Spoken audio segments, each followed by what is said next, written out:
Hey guys, so it's going to be a bit silent. It usually takes about 15 to 20 seconds for YouTube to actually latch onto the signal the way that it's supposed to, but apologies for the long delay of nothing but clicking.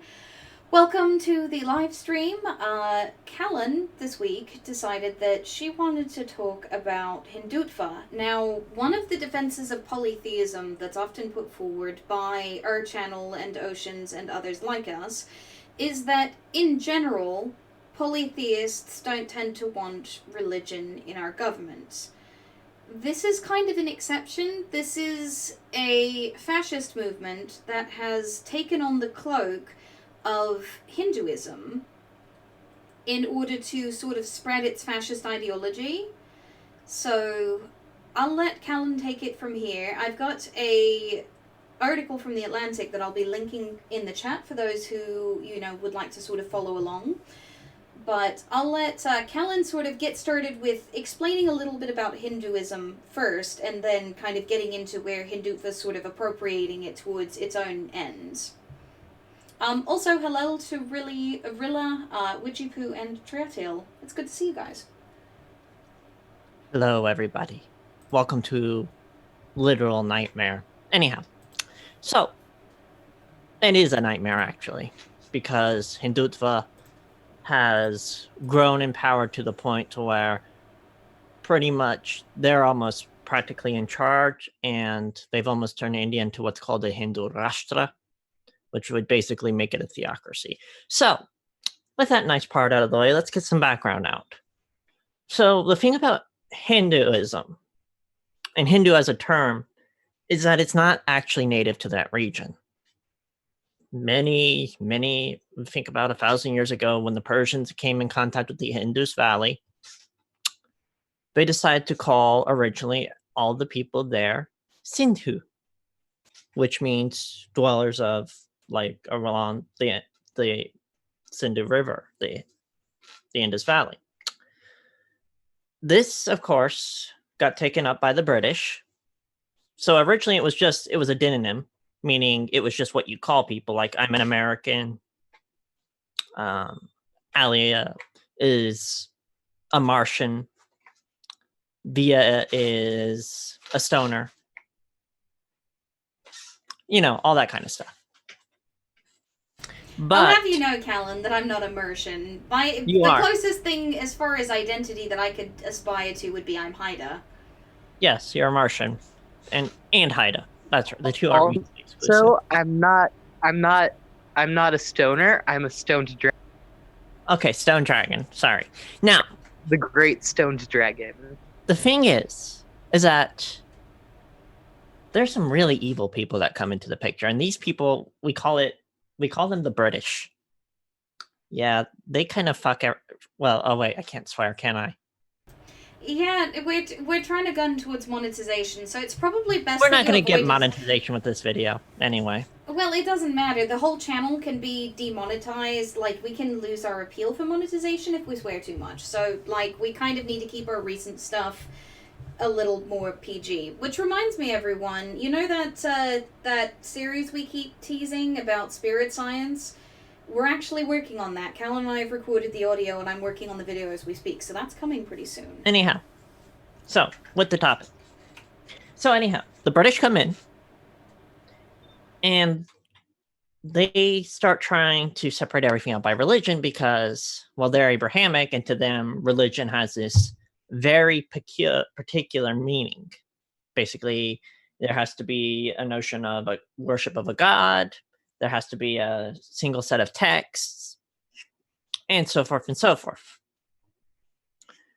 So in order to distinguish the good Christian folk of India, that the British, they go there, they do what colonizers do and try to force them to adopt that.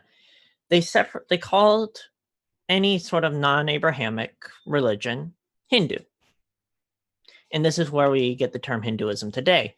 And it's because of this origin that when we say Hinduism, it's kind of a misnomer, because Hinduism refers to a huge variety of very different traditions. Like, there are more similarities between Christianity and Islam, for example, than there are between particular Hindu traditions.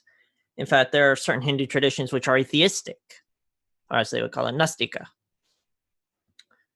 versus theistic traditions. There are polytheist and monotheist, and both polytheist and monotheist at the same time. And yes, that does work, and it's very complicated. You also have other religions which will also rise up later on, called Sikhism and Jainism. Those are important for our story, but for now, what's important is that we talk about the colonialism. So I'm gonna pop in really quick and say hi to Frustrated Atheist. Hello, Frustrated. So we speed up time, and we get to the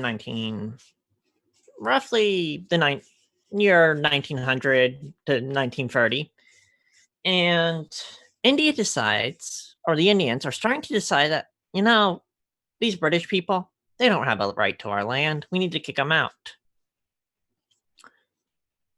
And so basically what you have is you have the emergence of two camps.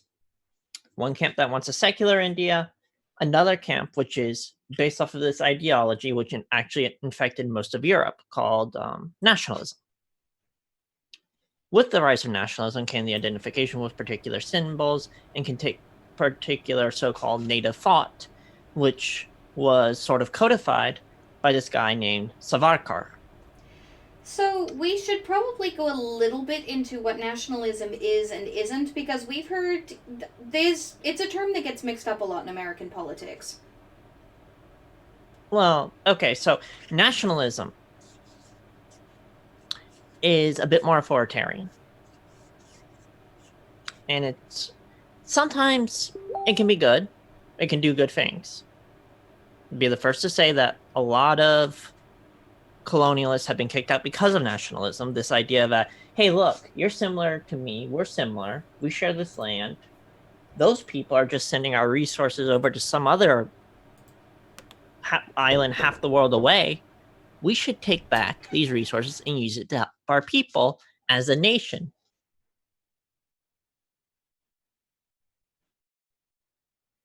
What?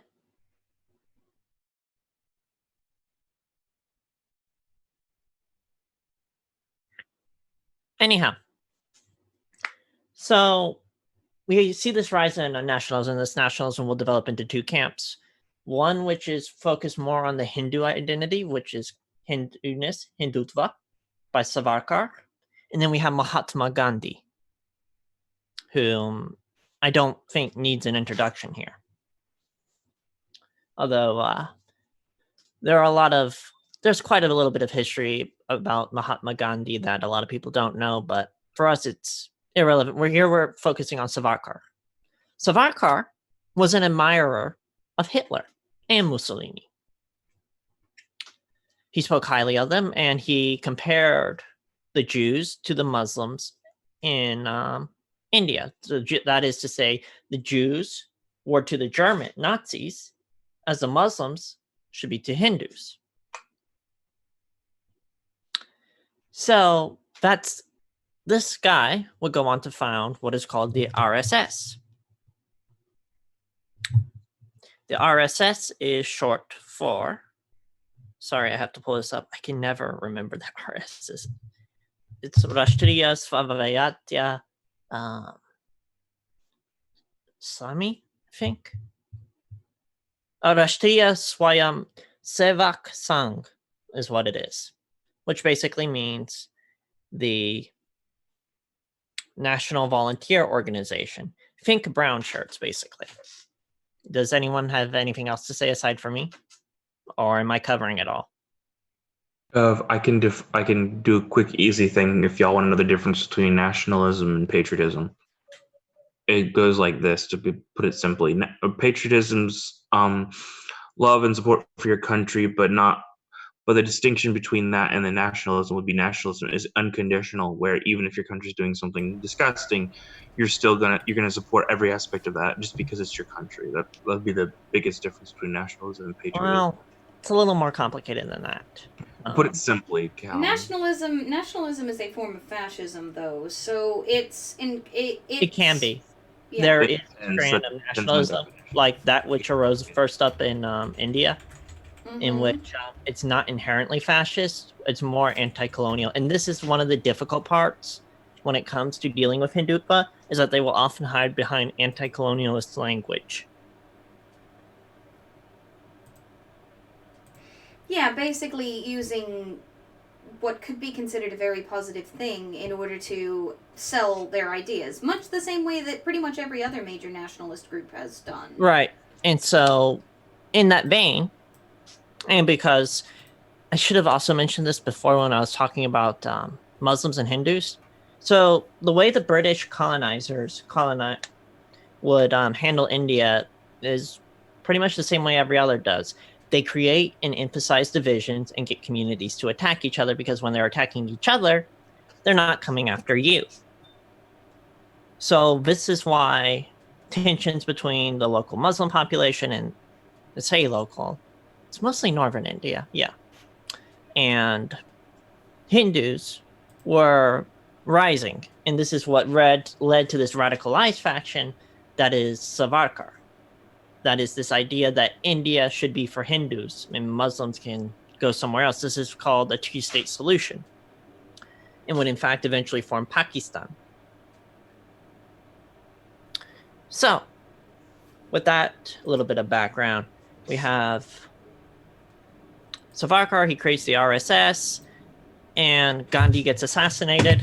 Whoops, sorry for that noise. So we got another request from the chat to clarify the definitions of, patriotism versus nationalism. I did actually go and find an article on it.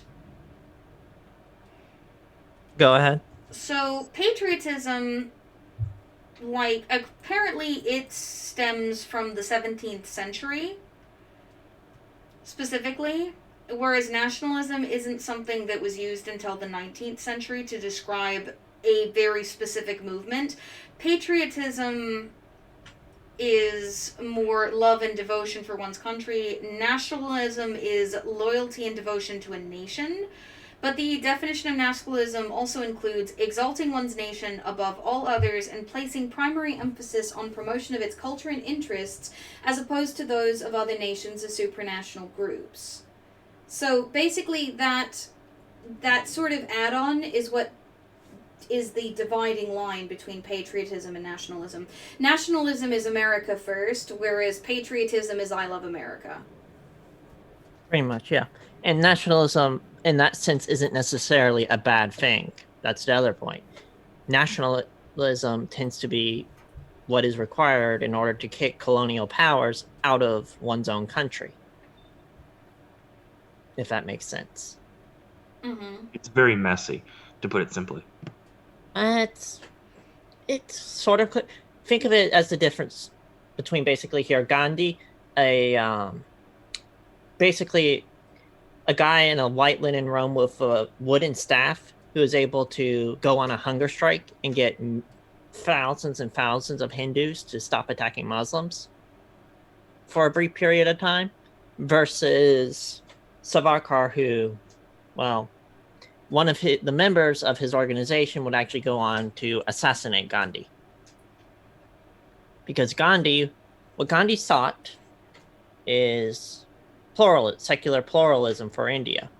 This would be a not hostile secular, so that is, you could still have like religious symbols and various things of that nature up and whatnot. This is as opposed to, say, France, which is pretty hostile secular. So as far as the final bit, Gaynor pointed out patriotism can also include being critical of your own nation, whereas nationalism does not.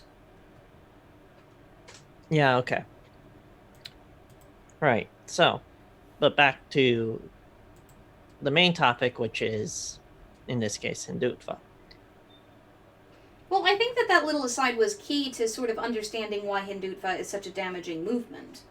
That sort of nationalist bent, the idea of promoting, quote, India's and Indians' interests above all else, the idea that there is a particular way to Right, be right. Indian, that sort of thing, like that actually lends itself Yeah. quite well to the topic. Right. That.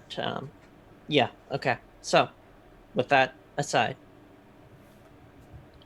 we fast forward from the assassination of Gandhi and into modern India, where basically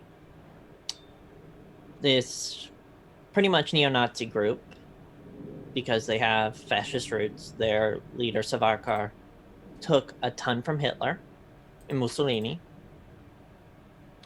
has now been stirring up sectarian tensions between Hindutva, between Hindus and Muslims, and then taking that and exploiting that in order to pass bills like the one that has just come up. And So the one that you're referencing, do you want to explain a little bit about that? so there was a recent bill that basically states that any trying to think of a proper term.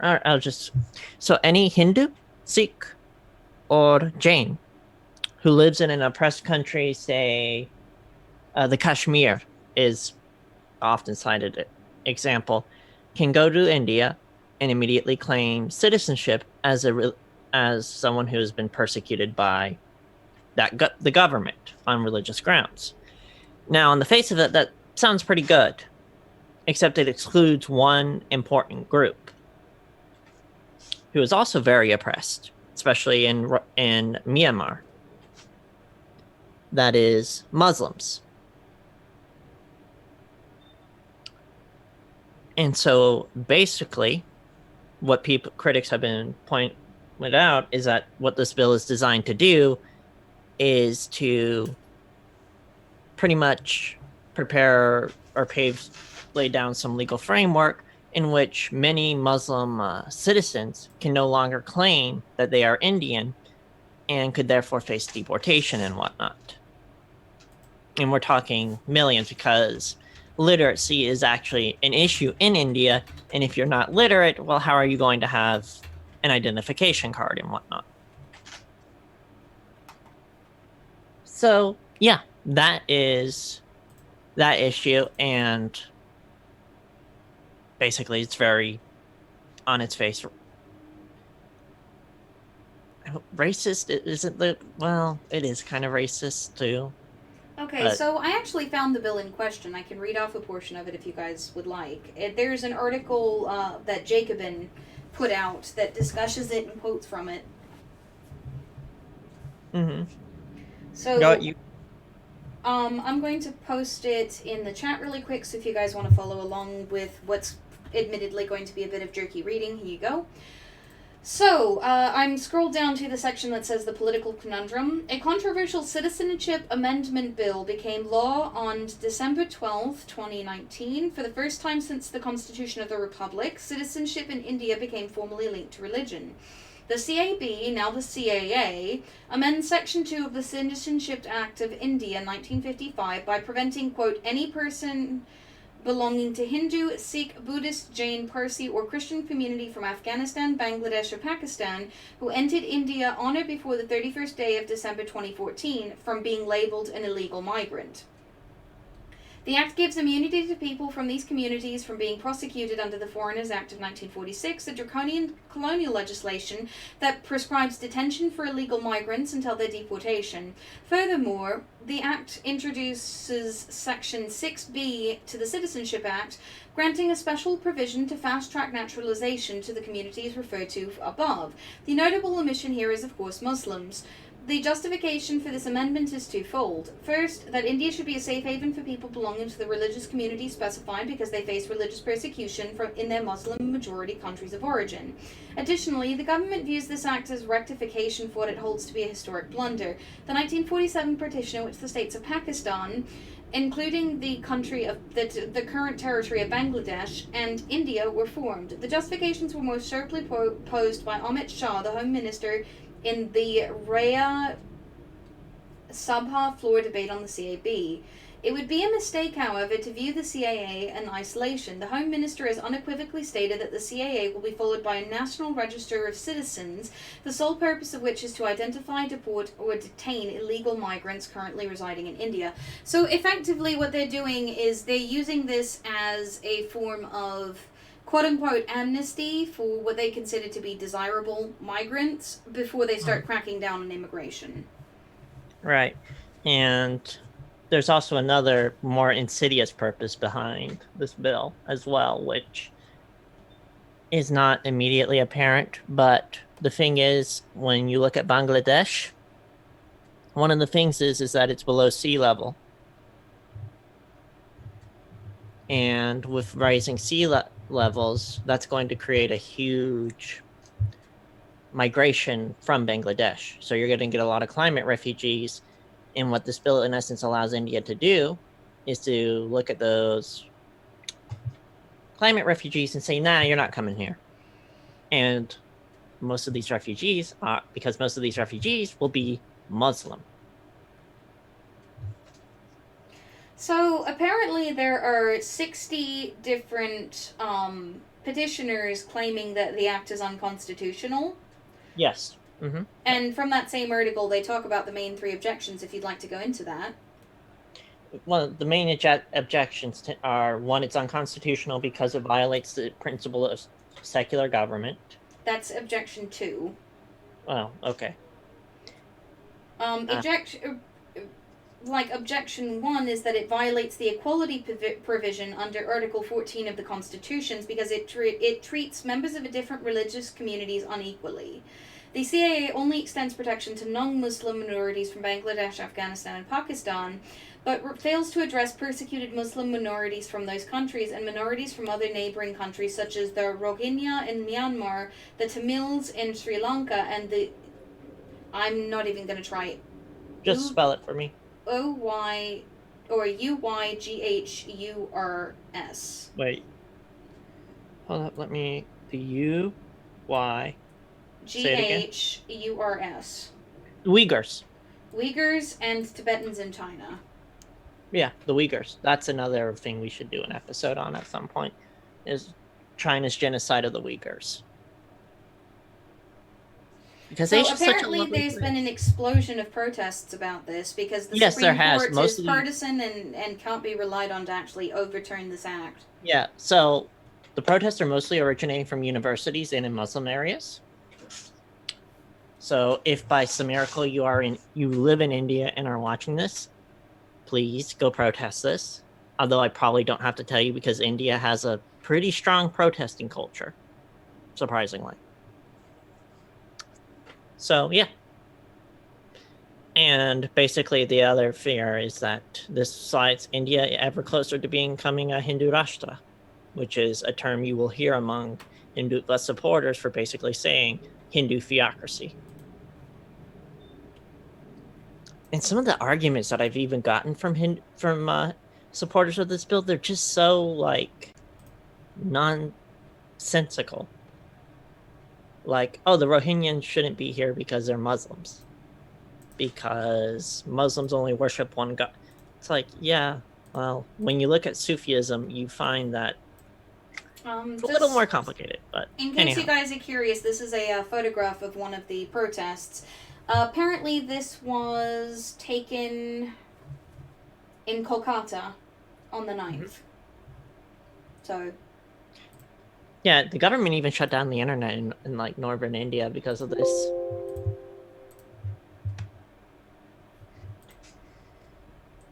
Yeah, it's pretty brutal.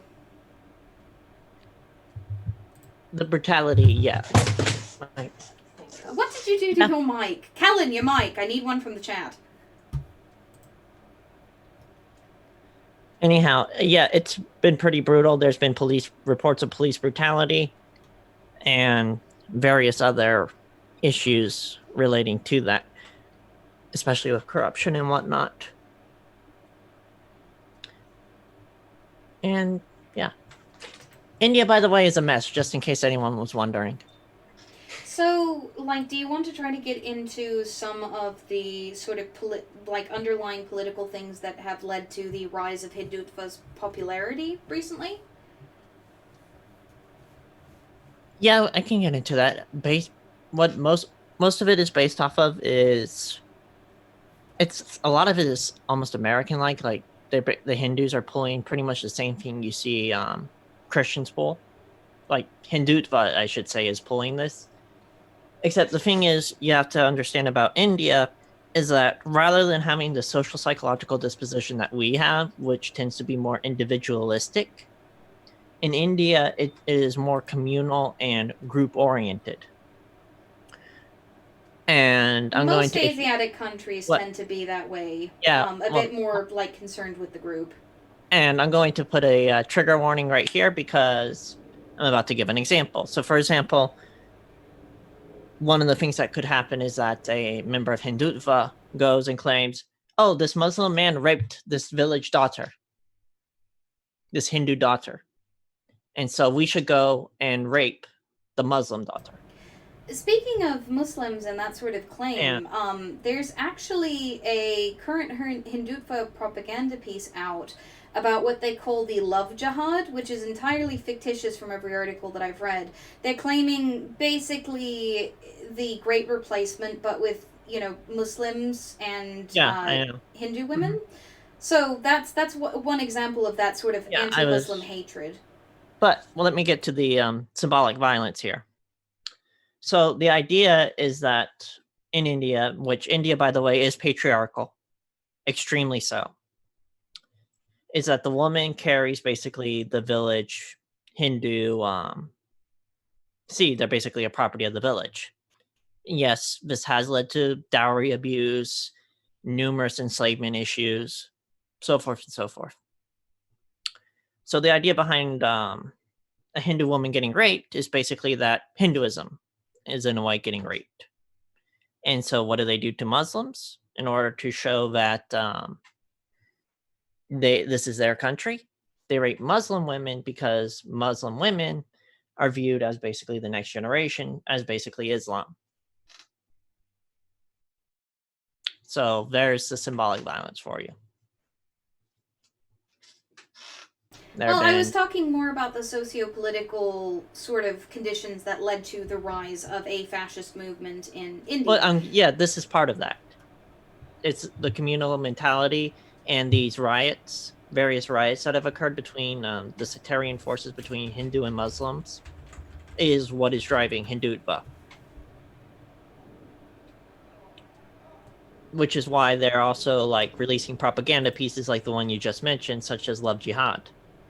Other bits they'll say is that Islam is fundamentally incompatible with India, even though Muslims have been there since the Maghreb Empire, which Hindutva also views as invaders.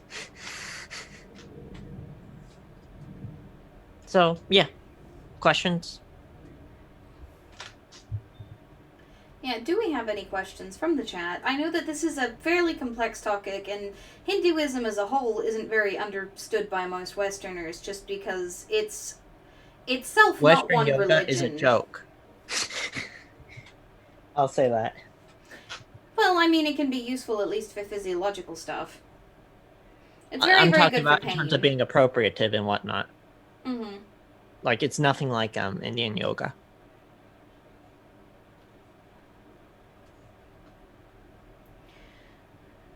So apparently Hindutva was first adopted by the RSS as their core ideology, but it's recently started to get picked up by another of the main political parties. So the political parties are actually an extension of the RSS, the Bharatiya Janata. So running a fascist government openly in the beginning isn't going to work. So what you do is you create another party to create some sort of distance to give sort of this air of legitimacy to it. And in this case, it was the Bharatiya Janata Party, which basically means in Hindi, like the party of the people or something of that nature. And in short, it's run right now by the Prime Minister Narendra Modi, who has long and deep ties to the RSS. And there's that. On the bright side, Kerala is run by communists, and it's hilarious watching Hindutva say boycott Kerala. Other questions?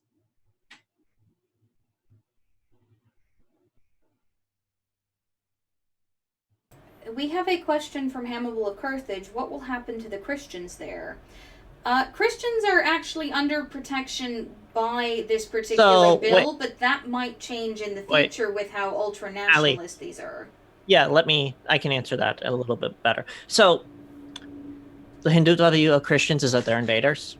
In fact, there have been several protests now that have gone on about Christians putting up statues and whatnot. They're most definitely a target, and they will probably get their protections eventually removed.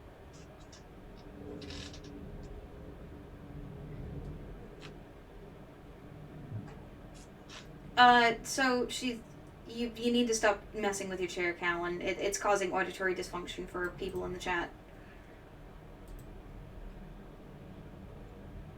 Okay. Other questions or comments?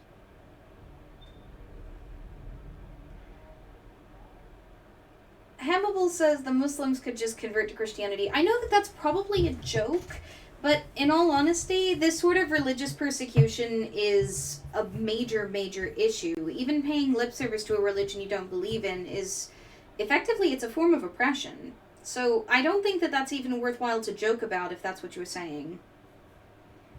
Yeah, no, I wouldn't. That's not a good joke. So, according to the article I'm reading now, which I can post, it's from NPR, 1 in 6 Indians is Muslim. That is a huge minority. Like, that's, according to the article, a bigger minority than African Americans in the U.S. Over 180 million people that are going to be getting their rights and potentially citizenship stripped. This is a major problem.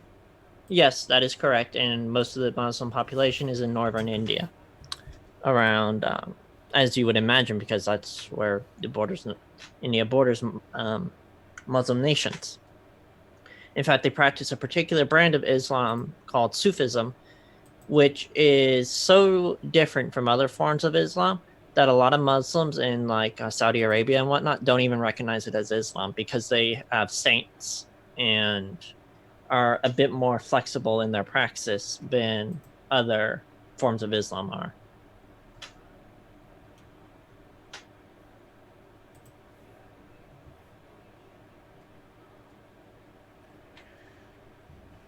Honestly, I don't think that... How can I explain this? According to everything that I'm reading, response to Hannibal says it's a bad thing as it's forced by Hindu nationalists. The problem here is that the leaders and founders of the movement are largely atheist. They're more interested in the aesthetic of Hinduism in the same way that the Nazis and the KKK are interested in the aesthetic of Christianity. They're using that aesthetic and people's very deeply held religious beliefs, which are a core part of human identity, mind you. You know, every single one of us would not want to have to pay lip service to Christianity if we could fight it. You know, if it was compelled by the government, several of us would probably fight that. And they're using that aesthetic to push a racist and fascistic agenda. That's the problem. It's not... I wouldn't even call them Hindu nationalists, because a lot of the leaders are not Hindu, and it's not about Hinduism itself. That's just the aesthetic that's being used to push a fascistic agenda. Well, that's a little tricky here. So, the thing is that what makes it bad, especially bad, is that none of this is really, within inherent... This is all the result of colonialism, basically. The sort of polytheistic mindset that characterizes India, where basically they say, okay, you worship Krishna, I worship Krishna, Bala Krishna, and whatnot, that is more accepting and focuses more on plural truths and whatnot, is not what Hindutva is. Hindutva is about a singular truth. it's about a Western mindset that's been adapted and bastardized into the Indian system. A lot of them rely heavily on the Vedas. Like I'm pretty sure there's some Vedic literalists in that movement. And also they can be very casteist. That is basically they focus on the Varna, on the 4 caste systems within Indian society, Brahmin, Kshatriya, down to Kshatriya, the Shuras, and then the Dalits. So that's also an issue. I don't care what the U.S. does, Hannibal. This isn't about the U.S. This is about India screwing up and going down a fascist Calon, path. make sure you read the part from the chat that you're responding to. For people who are watching the VOD. Okay. It's a bad thing, yet the U.S. puts in God on trust on our money, so I would say we, in fact, do reside in a Christian theocracy. That is very fallacious, and that's also not the point we're even talking about here. So, Hannibal, as a correction, we live in a Christian hegemony. Like, culturally, we are dominated by Christian imagery, everybody's familiar with Christianity, and to a certain degree, Christian holidays and such are codified in the government.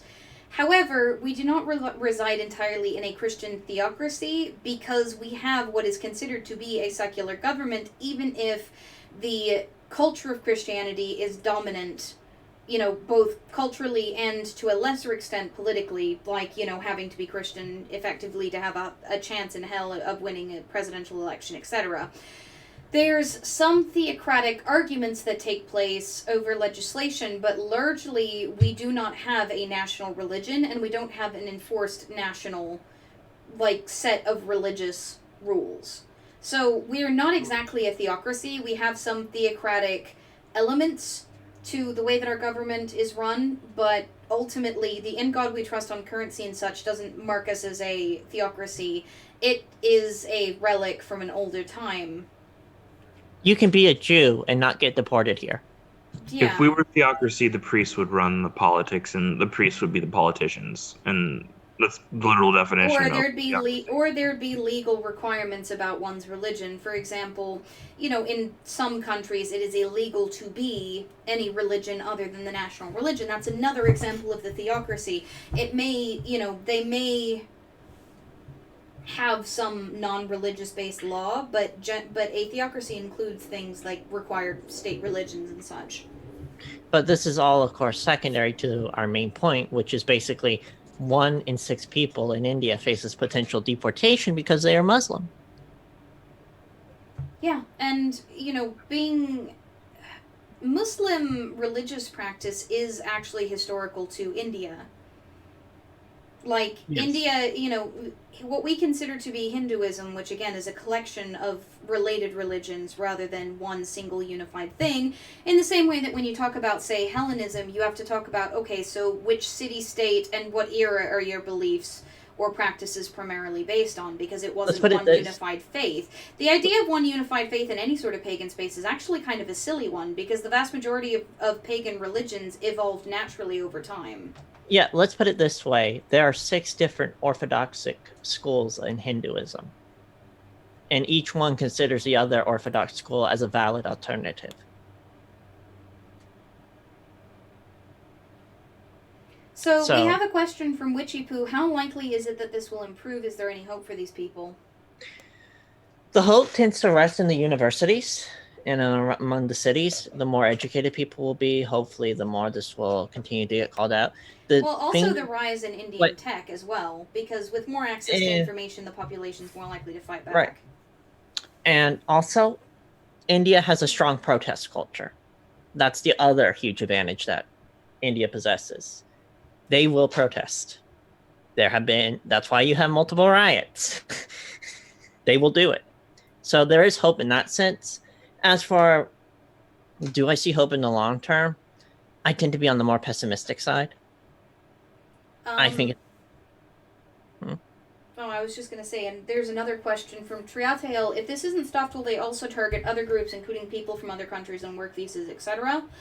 Yes. Well, they're probably going to whittle down their protected groups to, fairly shortly anyhow, as soon as they start deporting people. Like Calon mentions, the Christians are added onto this list primarily to make it look a bit more attractive. Basically, the omission of Muslims is deliberate, but they added all these other groups so that nobody can say that they're discriminating based off of just one faith. They're discriminating based off of having faith, and they're claiming that it's for minority religions.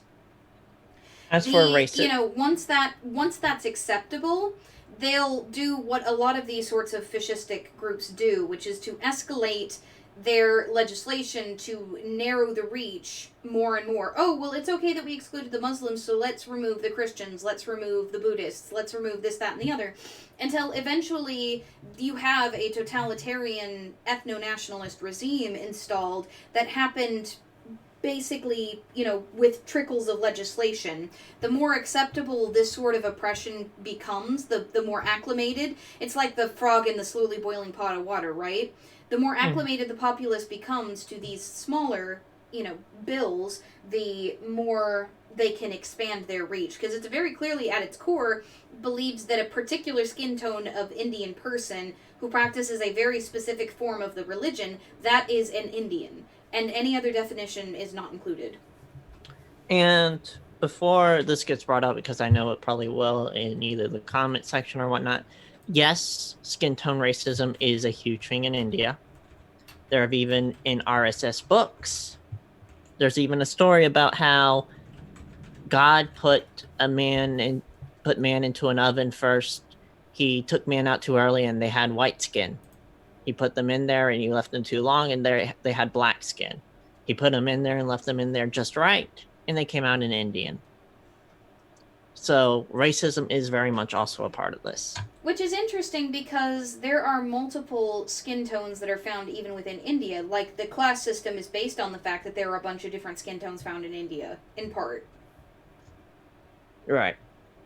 Because the caste system, Brahmins tend to be lighter skinned, whereas the untouchables tend to be very, very dark skinned.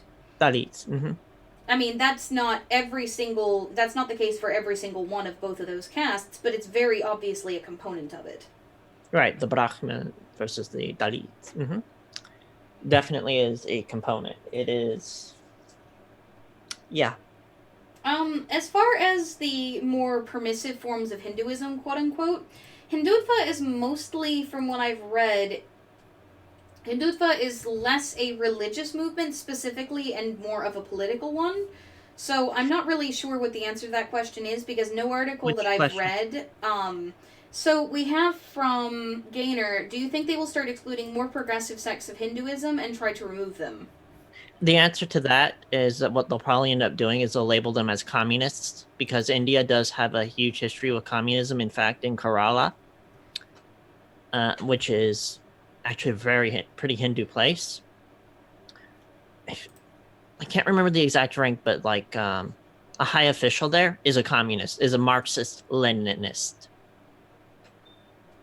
So that is what I would think they would probably end up doing more and more. So here is what this is an article from economictimes.india times, so, the English translation of a paper from that country. It says, the doctrine of Hindutva prefers uniformity to accommodation. The battle for India's soul will be between two Hinduisms, the secularist Indianism of the national movement and the particularist fanaticism of the Ayodhya mob. It's a battle that continues to rage.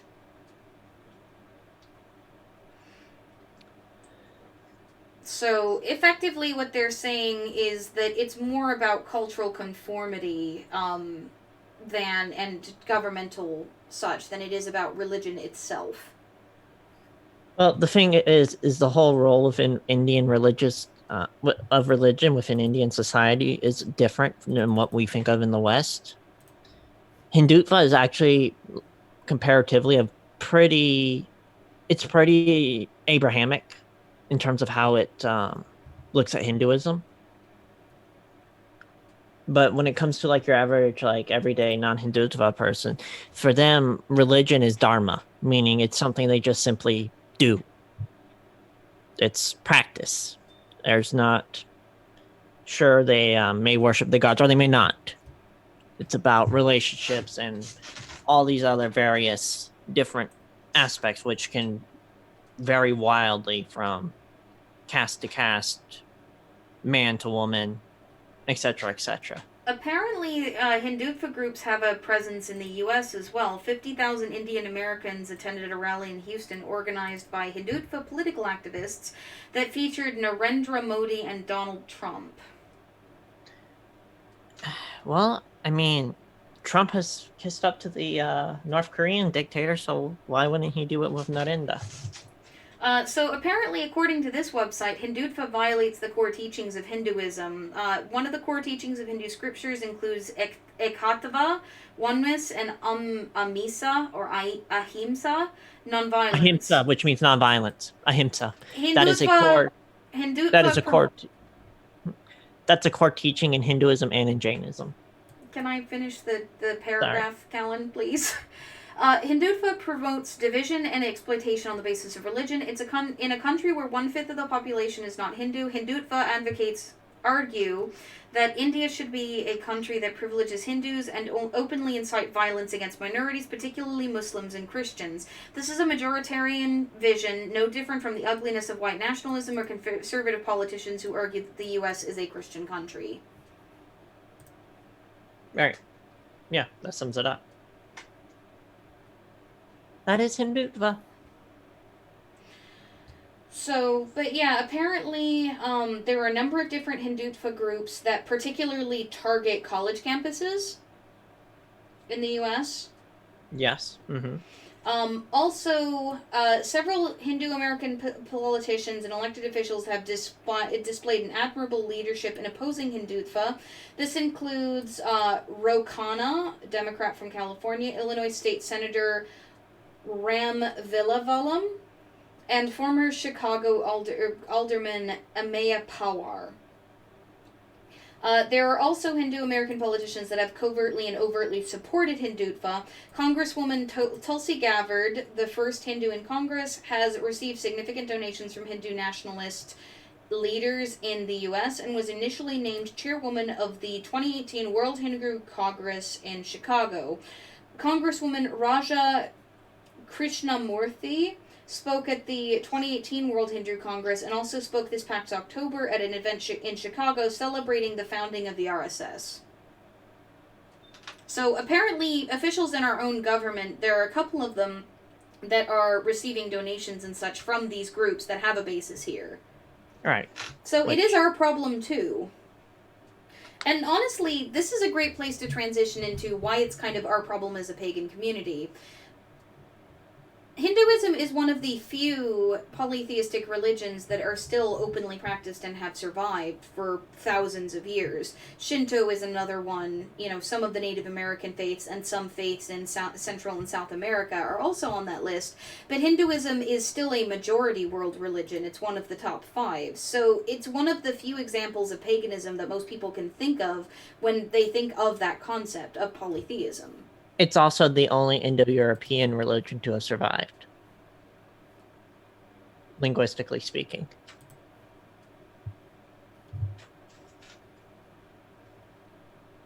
Well, aside from Zoroastrianism, actually. That survived too. Is surviving, I should say. Yeah, but it's not really a majority world faith the way that, say, Hinduism is. Right, no, it's not, but it's still included. But yeah, anyhow. So, yeah, this is...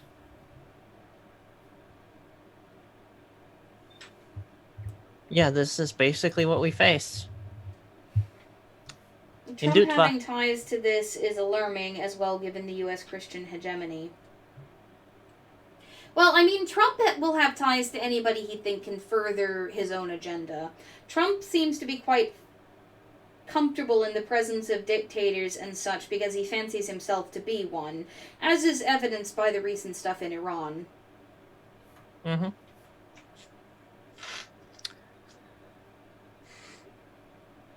So, Indian. Hannibal, I think Hannibal also writes. So I would say if this succeeds in India, Trump will be after atheists and pagans. I don't believe so because again, the government in India is set up in such a way that a bill like this might have a chance of like sticking around. Even with as stacked as the Supreme Court currently is, any bill like the one that just got passed in India that could possibly target religious minorities would be struck down. Currently, there are enough folks left in our own Supreme Court that, you know, the Republicans wouldn't be silly enough to even try. I don't know. Pretty bad. Yeah, but there are folks in that, you know, that. in the Supreme Court currently who will very much uphold religious freedom specifically. Like, if they give, you know, if there's a chance that the abortion bill might be, you know, humored, like the abortion issue might be looked at, then the idea of going after atheists and pagans would not be humored. Yeah, no, you're not gonna see that kind of attack on religious freedom anytime Yet. We don't soon. have the infrastructure in the U.S. Now, Mike Pence. We don't have the infrastructure in the U.S. currently set up in such a way that this would be possible, which in India, they've been steadily working at setting up the groundwork for this bill for over 30 years from what I've been reading. But, you know, we don't have that kind of infrastructure set up legally here in the U.S. for that sort of thing to take place. Now, granted, we could see the signs of it getting built up at some point. And culturally, there certainly is a problem that people have with pagans and atheists.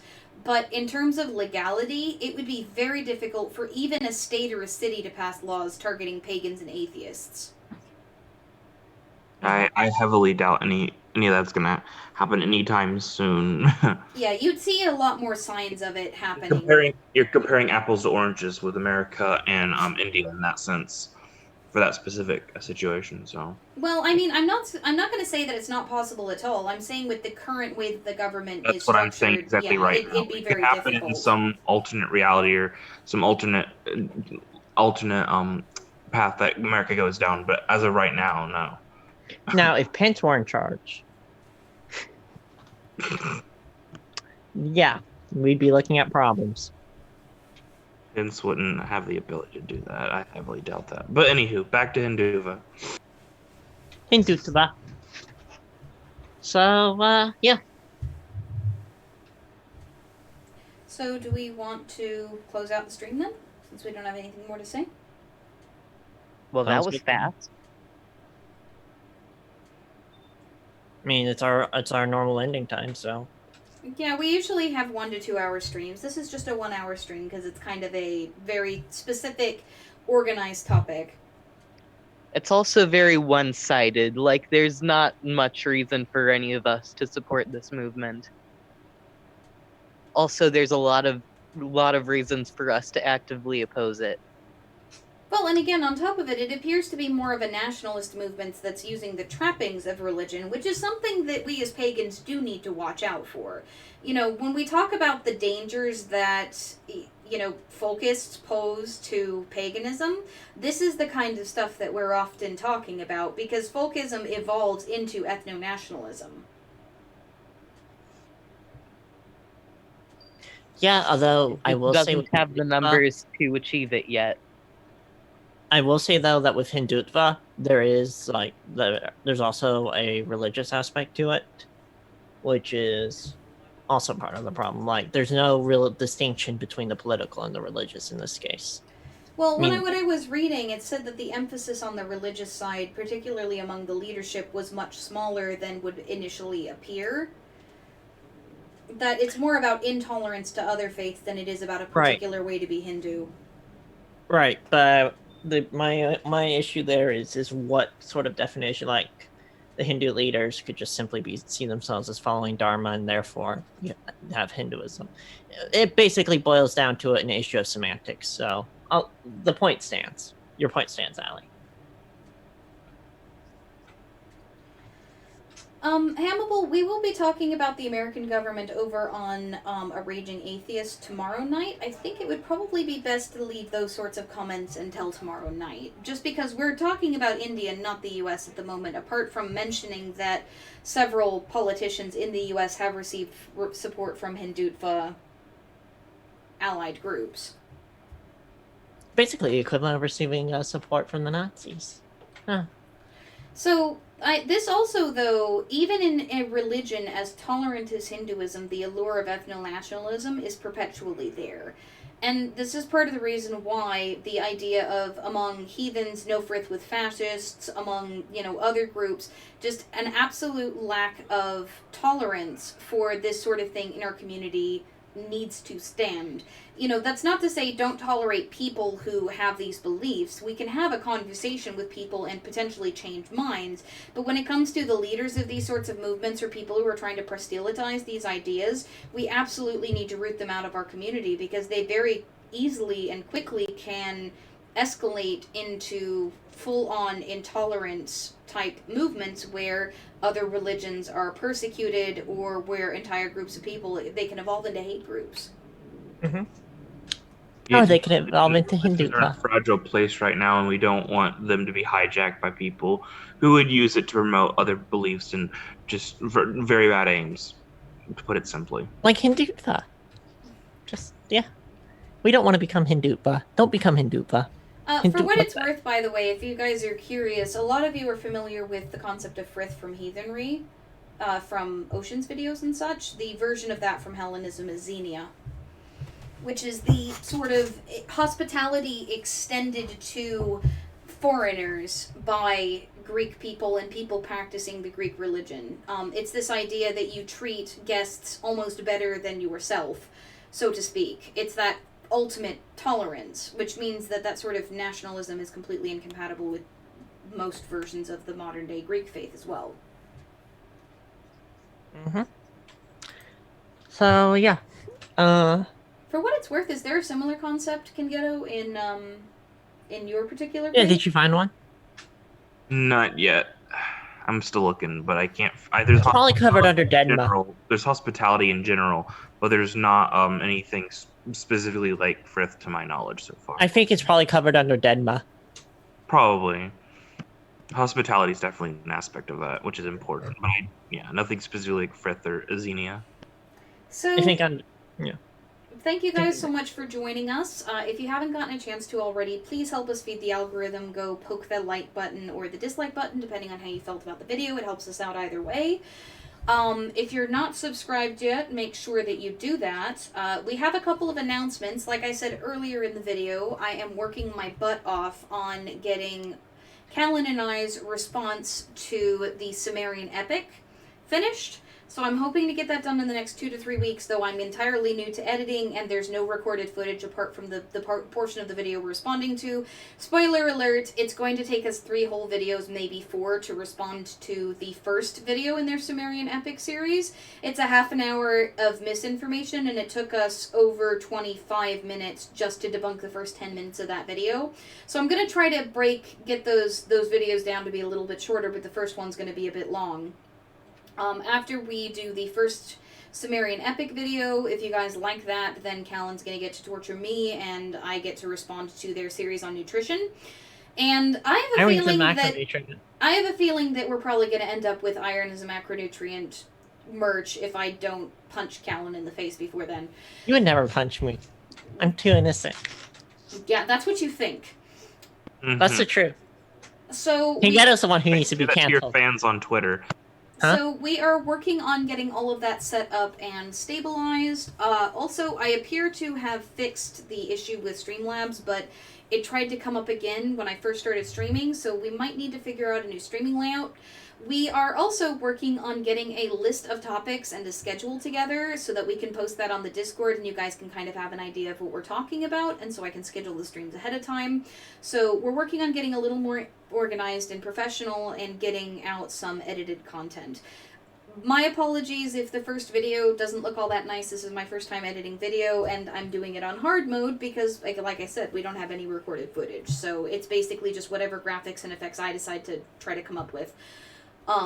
So Anyway, we're going to be heading over to the after show. I have to get going pretty soon. We need to go shopping for food and such, so I'll be there for a little while, but not for too We'll get long. Indian food.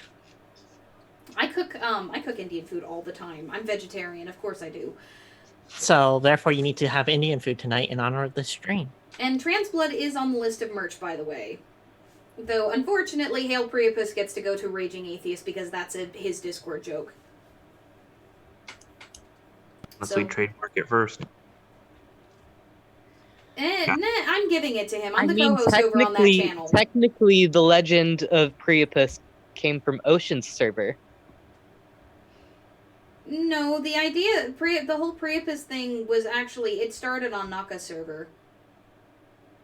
I mentioned it to Ocean in his server. Okay, if you say so. Because I remember Comrade mentioning it, like, really early. Anyhow. Anyway, so we're going to close up the stream and we'll be heading out pretty soon. Thank you guys for joining us, and we'll see you over.